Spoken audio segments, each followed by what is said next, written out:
시니어 신발 시리즈 3편 족저근막염 해결법 총정리.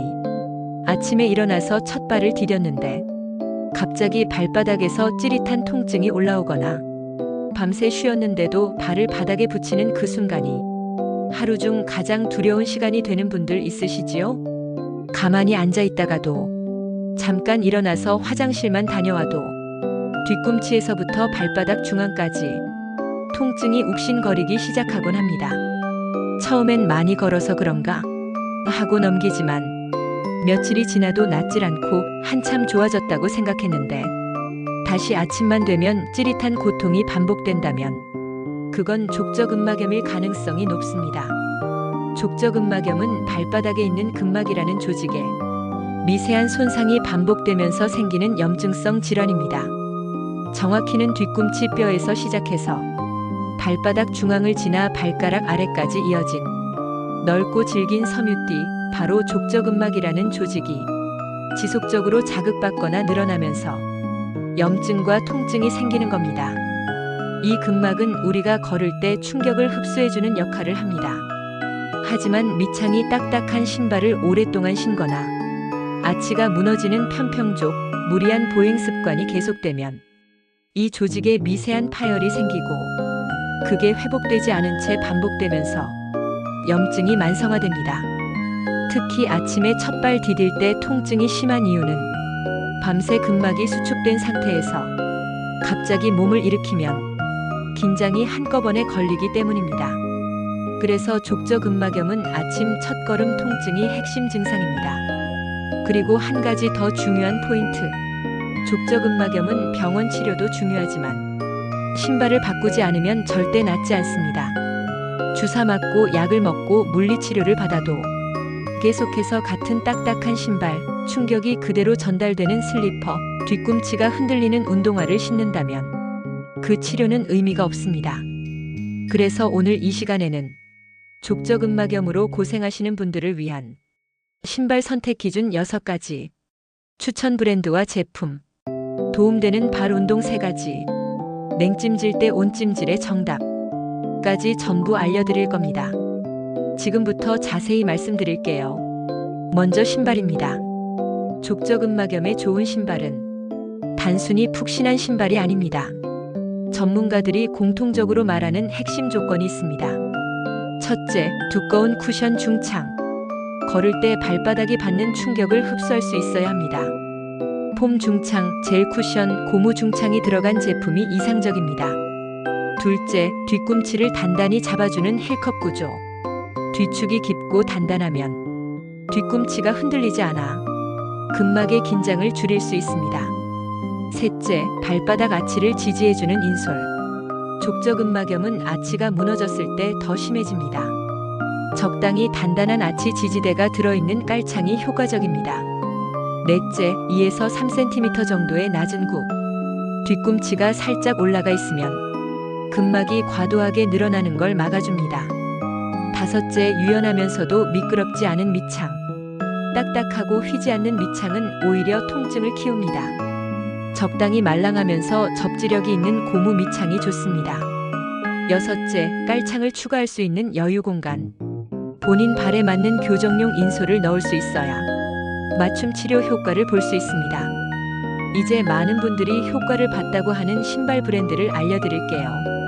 단, 브랜드 이름보다 중요한 건 지금 말씀드린 구조 조건이 잘 적용된 모델인지를 확인하는 겁니다. 첫 번째는 호카본디 시리즈입니다. 이 모델은 전 세계 러너들 사이에서 최고의 쿠션이라는 평가를 받을 만큼 중창의 두께와 부드러운 착화감이 탁월한 제품입니다. 족저근막염이 있는 분들이 신었을 때 발바닥 전체, 특히 뒤꿈치에 전해지는 충격이 거의 없다는 점에서 걸을 때 아예 통증이 사라졌다는 후기가 많습니다. 아웃솔이 넓게 퍼져 있어 균형 잡기가 좋고 뒤축 부분이 깊고 단단해서 발 뒤꿈치를 안정적으로 잡아줍니다. 단점이라면 신발 자체가 약간 부피감이 있고 스타일이 스포츠화에 가까워서 평소복에 매치할 땐 조금 신경 써야 한다는 점입니다. 하지만 걷는 시간이 많거나 하루 종일 서서 일해야 하는 분들에겐 이보다 더 좋은 쿠션감은 드물다고 보셔도 됩니다. 두 번째는 뉴발란스 990VO 시리즈입니다. 이 모델은 워킹화와 운동화의 중간 포지션으로 기능성과 디자인을 모두 갖춘 제품입니다.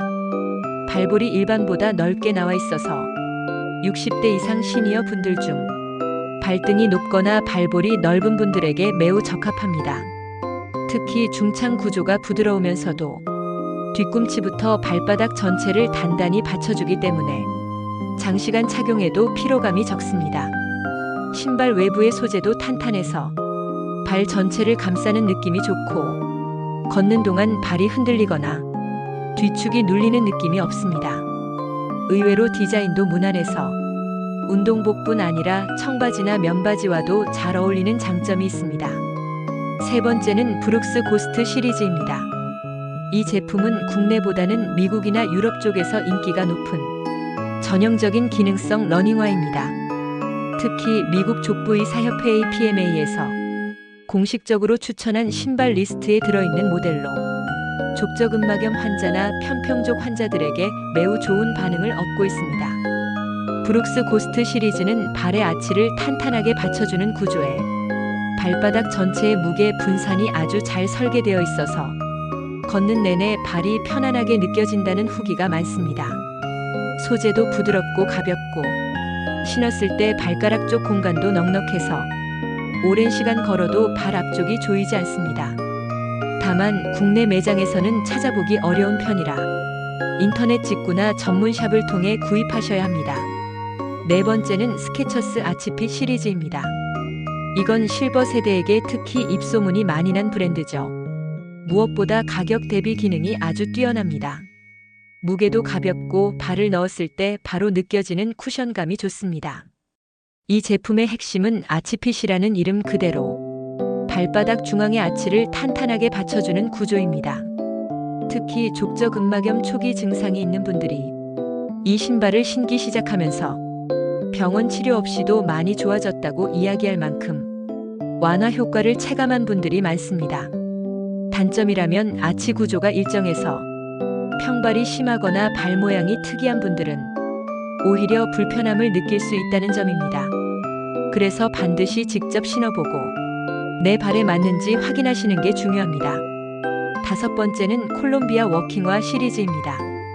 많은 분들이 콜롬비아를 등산 브랜드로만 알고 계시는데요. 사실 콜롬비아에서도 시니어를 위한 워킹화 라인을 따로 운영하고 있습니다. 이 제품의 가장 큰 장점은 바닥 접지력입니다. 특히 노면이 미끄럽거나 굴곡이 심한 외부 환경에서도 밑창이 바닥을 잘 잡아주기 때문에 보행 안정성이 매우 높습니다. 또한 밑창이 지나치게 단단하지 않고 적당히 유연하게 휘어지는 구조라 족저근막염으로 충격에 민감한 분들에게도 잘 맞습니다. 디자인도 스포츠보다는 캐주얼에 가까워 평상복에 자연스럽게 어울리고 실외 산책이나 마트, 병원 갈 때 부담 없이 신을 수 있습니다. 시중 아울렛이나 대형 마트에서도 비교적 쉽게 구매할 수 있다는 점도 장점입니다. 이 중에서 무조건 유명해서 고르기보다 직접 신어보고 뒤꿈치가 눌리지 않는지, 걸을 때 쿠션감이 느껴지는지 꼭 체크해 보시는 걸 추천드립니다. 그리고 다음으로 이야기할 내용은 족저근막염에 도움이 되는 발 운동입니다. 흔히 하시는 지압볼, 딱딱한 마사지봉, 강한 발 지압은 절대 금지입니다. 족저근막염은 염증이기 때문에 무리한 자극은 더 큰 손상을 유발할 수 있습니다. 그렇다면 어떤 운동이 좋을까요? 자극은 최소화하고 근막을 천천히 늘리는 동작이 필요합니다.